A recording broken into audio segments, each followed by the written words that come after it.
Good morning, my fellow yogic travelers.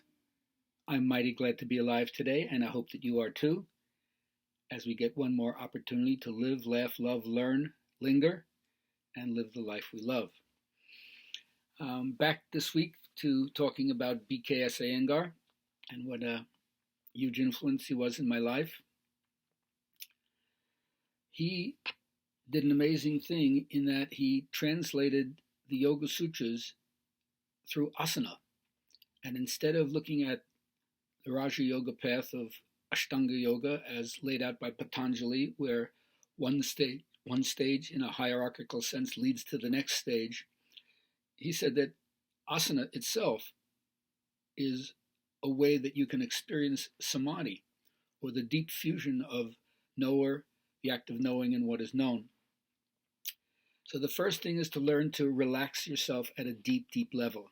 And even though he was known as a physical yogi, and he bristled against that, because anybody who's ever studied with him know he was like a mystic and not just a hatha yogi. But he would say, don't clench your brain like you clench your teeth. If you don't understand this, how you can relax the suture lines in your skull, and your brain is no longer being compressed by the skull, because the bones are free to spread out, and it releases the scalp and the hair, the face, the neck, the cervical vertebra, the base of the skull. This is an agreeable state. But if you do it and you get your brain in plumb, as he would say it, then this passive action awakens your brain from the kind of hibernation or sleepy state that it's been in for a very, very long time. So even though you're using your brain, remember, is receptive. It's not muscles. It's not trying to grasp anything and hold on to it. It's receiving impressions of sight, sound, touch, taste, and smell. So when you practice, you have to get out of chronological time. You move into psychological time. You immerse yourself inwards. And of course, this is what we could also call soul work. It's some kind of depth. And you question as to whether or not your body has done its job. Each and every part of your body has done its job. And if you can do that, then you convert the whole idea of going somewhere in the future with a fulfillment in the moment. So don't do your practice according to time, but devote your whole self to the time during your practice. For teachers, of course, he's always saying, don't teach what you don't know. Maturity in practice is going to bring a synthesis. You study what your students' mistakes are, and then you learn to duplicate them, to replicate the feeling, and then correct them, both as you feel it in your anatomy and then as you pass it on to your student. Now, one of the strange things I've always felt was the paradox in Iyengar Yoga is the idea of santosha, or contentment. That during the classes, they're hammering a ton of details at you, most of which you realize you're not really doing well. Or if you do it, you're only doing it for a short amount of time, but not for the whole time the teacher's asking you to hold the pose.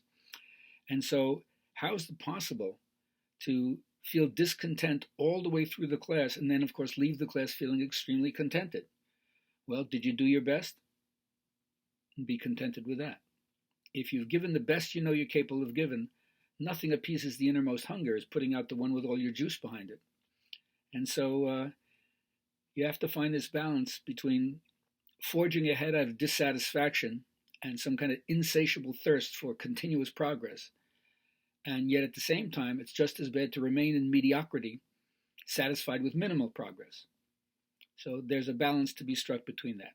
And of course, from his point of view, there's a constant renewal of effort because there is no perfection, but there's perfecting. And so it's a perpetual striving for a certain kind of improvement, a purification that happens. And deep down, while you're practicing, it's everything contrary to the idea that you're satisfied with what you've already attained.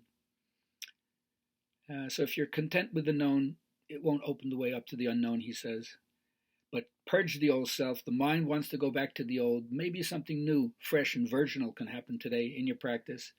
So I adjure you all not to listen to the voice of complaint or laziness, but find out what is the transcendental common sense intelligence of your own heart. And then you get a little glimpse into the mind of BKS Iyengar.